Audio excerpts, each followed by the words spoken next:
Yeah, boy. Yes, you can. The Ken, floor is morning, open. Jake. Good morning, guys. Morning, Jake.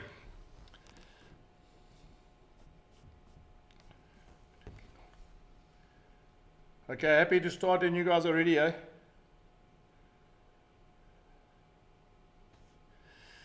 Okay, If you want to run us through the changes and the reasoning behind it, obviously, at hooker, I mean, you've spoken a lot about Jan Hendrik for quite a while. Yeah, and a couple of the changes in the backline. Yeah, well, I mean, specifically, Jan, I'd like you to be a bit more specific. I'm going to go through every single player that I've brought into the group. I can't even remember the team we had last week. So, okay, well, let's start with hooker, Jan Hendrik. Yeah. Look, I mean, Jan Hendrik Wessels for me is coming on leaps and bounds. I mean, he's still young, but I rate him as a rugby player. And if you look at what we have, Lucid-wise, which was his favourite position before he got here, is we've got Gerard Steenkamp playing really well. Lizo Gbolka still coming back from injury, which he'll be back soon. We've got Simpiwe playing really, really well. Jacques, who's played Lucid most of his life, is helping us on the tight head side. So I just thought, I mean, for his progression and development, it's probably a position where not only at the Bulls, but I think generally in South Africa, a young hooker coming through is a great opportunity for him now. So yeah, I'm playing him, and I'm playing him this weekend with the two props who played really well this year as well, you know, in Mornay and in Gerard. So it'd be quite interesting to see how that front row goes tomorrow. Okay, then the two changes in the back line at centre, Lionel and Cornell together, and then obviously Marco at scrum off. Yeah, so Jan, last week I tried to get Cornell back in with Lionel. It didn't work out because he wasn't 100% ready with his hamstring. So, I mean, all we did is basically delayed it for a week. I'm quite keen to see that combination. I mean, you guys would know that Stedman and Cornell have worked really well for us. And I know that Harold and Lionel, as you all know, have played really lots of rugby and successful rugby at the Lions. They played, I think, 3 Super Rugby finals, and so they've spent hours and hours as a combination. So I know that one works. I know that Cornell and Stedman works. So it gives me a chance to try another centre combination based on the fact that, you know, if we got so many games coming up in the next couple of months, it'll be nice to see which different combinations are best suited for whoever we play against and the way we want to play. So that's the centres. And then Marco played the club game this last weekend. He played for Pretoria Rugby Club. You know, he is a 9. I mean, he's actually helped us out in other positions when we didn't have centres and outside backs. But now with Stravino and with you know, guys that have come through on the outside like backs in terms of you know, Madosh and Curtly Orense, who's back from sevens, and now we got Stedman at centre, and obviously those centres I've just mentioned. It gives me a chance to give him some game time at number 9 as well, knowing that, you know, we're going to Europe soon, and if it's raining and it's cold in Connacht and it's, you know, it's pelting down with rain, maybe he's the best suited guy to play as 9 for us. So yeah, I'm just trying him so he gets some game time, because as I said, he's not going to get much game time if he stays in the outside backs now. So am I correct in assuming that he's going to settle down at number 9 now?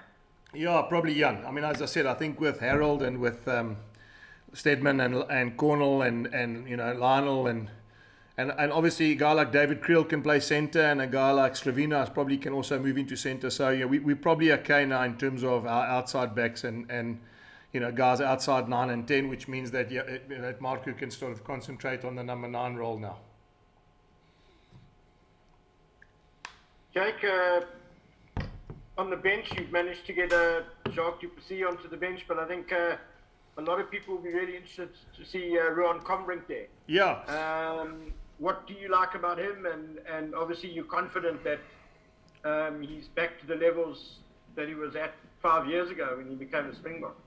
Yeah, Ken. So look, firstly, I mean, obviously I'm very happy that Jacques come back. I mean, Jacques has obviously came back from a very, very tough sort of 3 seasons in one in the European League with the French League. So, you know, needed a bit of a time off, and I'm glad now his body sort of feels as though he's ready to go back into the game, which is good for us. And he'll cover lock and flank for us, which is obviously fantastic. And then Ruan, I mean, look, I must be honest, Ken. I mean, he hasn't played for a while. He's been out of the game, but he's got rugby in him. I mean, like I've seen enough in the small spaces and in the small time we've had him. You know, it was unfortunate. He was just coming into the group, and then he got COVID, and he was out for and it affected him badly, probably out for a longer period than was expected. But he's now, worked hard, and now we're going to give him a chance and see whether or not he can slot into one of those, back three positions. I think, you guys know, I mean, you know Ken, he's a unbelievably talented guy, kicks with both feet, he's powerful when he carries the ball. And yeah, I mean, I'm expecting him not to be at his best. I mean, that's fair, he hasn't played for a while, but as I mentioned earlier, we've got a long season, and to get a guy like him who's a Springbok and he's played Super Rugby finals, etc., and have him on your bench, it's not a bad replacement to have waiting on the wings. Jake, just in terms of your loose trio combination, how's Marcel Coetzee doing? And then also WJ Steenkamp, he's been impressive as a number 8, and that's been his position as a junior. But you've obviously moved Elric Lowe there, who previously played blindside. Are you happy that Elric is a better number 8 than blindside, and vice versa for WJ? Well, Ashfaq, it's interesting, so I'll give you a bit of background quickly. So, I do think that Via played really well at number 8, and he has played most of his rugby at number 8. The interesting thing is the one game he sort of struggled the way we wanted to play was against SAA when he was at number 8. He got caught a few times at the back of the scrum. Okay, I know it was against the SAA side that, obviously very good players around there. So, and I just felt that, rather than mixing it all the time, 1 week 8, 1 week 7, 1 week 8, 1 week 7, for all of them, I might as well make a point where we back Elric as an 8. You remember that Jacques can cover 7, as I just said earlier, so there's nothing to stop us from putting Jacques on as a 7 flanker and trying that loose forward combination. And that might be one option that we could play going forward, is Jacques at 7, Elric at 8, and Arno at 6. So, that might be that. So that's just the idea behind that selection. And then Marcel should be ready next week, Ashfaq. I think, again, I mean, he's, we don't. He had a concussion, and I think you would all understand we don't want to play with that sort of injury. So, we're in the semi-finals next week. We know we're going to need him next week, so we'd rather make sure that we get him 100% ready for next Saturday. Jake, just in terms of you mentioned. Sorry. Yes. Jake, you mentioned the loose head dynamic at the moment. You have quite a talented group, an experienced group of loose heads at your disposal and stuff. And I know this probably might not exactly be a thing you have to worry about in the near future, but just what are your thoughts of Trevor's, move back to loose head in the national setup, because he pretty much left for national camp as your first choice tight end. Now he's arguably, the best loose head in the country, So just what have your thoughts been on sort of like that move, and how would it affect, your squad balance in future? Okay, Heinz, so, I mean, obviously the fact that he can play both sides is fantastic. I mean, I think that, again, it's going to help us a lot. There, it's in itself, it just proves again what I was saying about Jan Hendrik.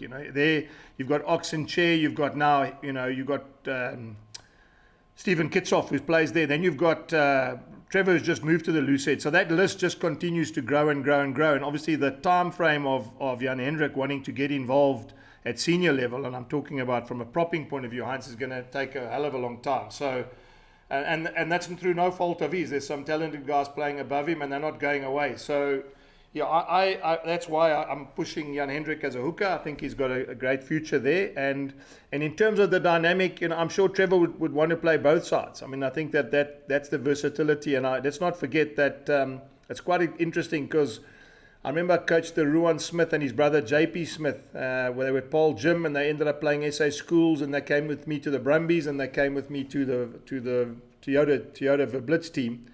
And when they were young, one was a loose head and the other one was a tight head, and now it's the other way around. One's a tight head and the other one's a loose head. So, who knows where it's going to end. I mean, I say that because Liza Goboka was a tight head. So when he first started in Eastern Province, he was a tight head. So maybe, we'll mix and match. Maybe 1 week we'll have Liza playing tight head and Trevor playing loose head. And for me, it's just I suppose it's a blessing, and it's a great advantage to have when you've got front rankers who can play on both sides. Okay, just following up on that, on the tight head side, I mean, you must be really pleased. You had a really tough game last time out against the Pumas, and it was your set piece that really pulled through for you in that game. Yeah. Do you feel that was Morne Smith's best game in the Bulls jersey? I mean, he was outstanding. Yeah, look, I mean, he's developed, Ken. I mean, I had a meeting with him yesterday, one-on-one. I mean, I said to him he's one of the most improved players we've had. credit to Russell as well. I mean, Russell's been working hard with this pack, and there's a lot of youngsters there. If you look at Gerard and you look at Jan Hendrik and you look at Simpiwe and you look at Mornay and Janku and Ruan, I mean, they're generally quite young, and Elrich himself is a young guy. So, yeah, I think Russell's done a fantastic job getting that pack going. We know it's far from where we want it to be. So, Ken, yeah, it was great for Mornay. I don't think the Pumas have been dominated at set piece like they were dominated by the Bulls the other day. I mean, they've been really, really good in the Currie Cup in terms of their set piece. So, yeah, it's a great boost for us. And as I said, the way that our props are coming through now, even our international props, like with Trevor playing both sides, things will be. I mean, we've got a lot of rugby between now and May next year. So we're happy and enjoying the fact that our front row and our set plays, it is part of our Bulls DNA. And when it is like that, it obviously gives us massive amounts of confidence. Jake, if I'm not mistaken, that... Yes, Ashfaq. Go for it, Nathan. Jake, yes. Jake, I hope your run in Seaborn Promenade was good. Looking forward, especially with the Rugby Challenge coming up. Do you feel satisfied with the depth of you have in your squad currently? We've seen many unions struggling with injuries and cover in key positions which form the spine of the team. Should we expect any additional signings happening in time soon? Yes. So Nathan, firstly, yeah, I mean, look, obviously coaches are never happy. They want more and more players all the time. So we are busy looking at some positions and trying to increase the depth in our squad, knowing that it's a long season and it's a completely different competition when we finish the Currie Cup. So, but what's nice is guys like Sintu Manjezi on Ellie back to the team. Guy like Walt Steenkamp should be back, in the next couple of weeks. As I said, Marcel Coetzee back. Ambrose Papier should be back by the time we start URC. All of a sudden, when you bring those sort of guys back into the squad, I mean, you can imagine some of them are Springboks, some of them are, seasoned senior players. So, hopefully when we kick off in 3 weeks' time, we haven't lost too many guys in the next 3 weeks in the Currie Cup. So at least we can start, the URC with a fully fit squad that's ready to play. Jake, the Bulls are renowned for being the lock factory. Are we working towards a hooker factory now in your era? I'm saying this with regard to your eye for a hooker, so to speak. When you were coaching the Springboks, you were quick on John Smith. Yes. So would you enlighten us a little bit? Do you think that era is coming up for the Bulls? Well, I hope so. I mean, I would think that I'd like as many of these guys to become Springboks. At the end of the day, part of our job of coaching provincial sides is to make Springboks, and produce Springboks. So it's not just, I also think we're very lucky. Ruan and Janku Swanepoel, 2 young locks coming through as well. We've got Walt and Sintu Manjezi. So, hopefully that lock factory tag will stay with the Bulls as well. But yeah, I think getting back to the hooker position, we're quite lucky. We got good hookers as well now. If you look at our junior hookers, as I said, relatively young. You got Joe Van Sale, you've got Grobbies who just joined the box setup. You've got Jan Hendrik, who I think is also got some prospect at playing hooker. And then Skalki Rasmus, he was originally in the beginning of the year, he was in that green squad. I think when the green and gold squad played, he was selected by the national selectors into that sort of trial game as well, and then, as I said, we're very fortunate that we've got lots and lots of hookers in the Bulls, and what's nice is, when people say to me, but if you've got so many good hookers, what's the, is it not worth not having all of them? But I want competition. It's a long season. We want to make sure that we've got depth. One of the things I have learned over the years is that it's not just the 15 or the 23 you have, it's the whole squad of players that you have, because you're going to use your whole squad in a long competition, and the more players that you feel comfortable can play at that level, the better it is for the group. Jake, I was asking about the backline. It's almost like you almost have your first choice backline in place for first time in a while, and I think it's the first time Goosen will be playing with Stedman and Cornell. Yes. So you're expecting a bit more from the backs, and you don't want a situation where you have to have a second half kind of rescue mission. Yeah, Ashfaq, look, I mean, it's quite interesting. I looked at the age of our team. So you look at the forwards, the 7 guys under 24, 25 years old. I mean, it's only I don't know that's older than 25. But then the back line, you got like a hell of a seasoned back line. Marcu's an older player, Goosen's an older player, Cornell and Lionel older, Madosh older. So yeah, I think I'm looking forward to seeing how this backline plays. I mean, they've got some mileage under their belts. They've got some experience. They've been there. As I said, a lot of them have played high league rugby and have played at a high level in big games. So it's nice. It's nice for us to try a different combination. I mean, as I said, I know what I get with Cornell and Stedman. I know what I'm going to get with Harold and Lionel. It's nice to see how this backline with a new scrum off and 2 new centres. And obviously a fly-off like Johan, to see how they all interchange with each other. I think one nice thing about this backline, Ashfaq, is putting Goosen to fullback and putting David Creel to centre, and maybe, as I said, putting Cornell to outside centre or to wing. You'd like to believe that your backline can still keep its shape and its structure. So yeah, it's exciting for us. I'm looking forward to seeing this weekend how that backline plays. Okay, final question. Thank you. So, Jake, please. Hey, sorry. Jake, if I may ask, I mean, obviously the Cheetahs are out of the running. They got a bunch of injuries again and stuff. What do you expect of them, and what makes them dangerous?